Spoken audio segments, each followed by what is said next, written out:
গাজীপুরের জাতীয় নাগরিক পার্টি এনসিপির দক্ষিণাঞ্চলের মুখ্য সংগঠক হাসনাত আবদুল্লাহর গাড়িতে হামলা ও ভাঙচুরের ঘটনায় আরও 17 জনকে গ্রেপ্তার করেছে পুলিশ।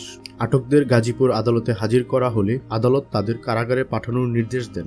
বাসন থানার ভারপ্রাপ্ত কর্মকর্তা মোহাম্মদ শাহিন খান এই তথ্য নিশ্চিত করেছেন। তিনি বলেন, সোমবার রাত থেকে মঙ্গলবার বিকেল পর্যন্ত ধারাবাহিক অভিযান চালিয়ে তাদের গ্রেপ্তার করা হয়। গ্রেপ্তারকৃতরা সবাই স্থানীয় আওয়ামী লীগ ও এর অঙ্গ সংগঠনের রাজনীতির সঙ্গে জড়িত।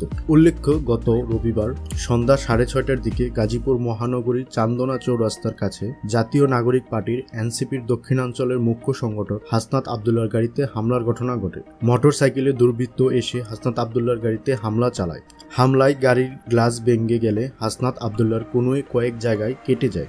এ ঘটনার পরদিনই জাতীয় নাগরিক পার্টির এনসিপির প্রতিনিধি আলামিন খন্দকার বাদী হয়ে 100 জনকে আসামি করে বাসন থানায় হত্যাচেষ্টার অভিযোগে মামলা দায়ের করেন। পুলিশ ওই দিনই 54 জনকে গ্রেপ্তার করেছে বলে জানিয়েছেন।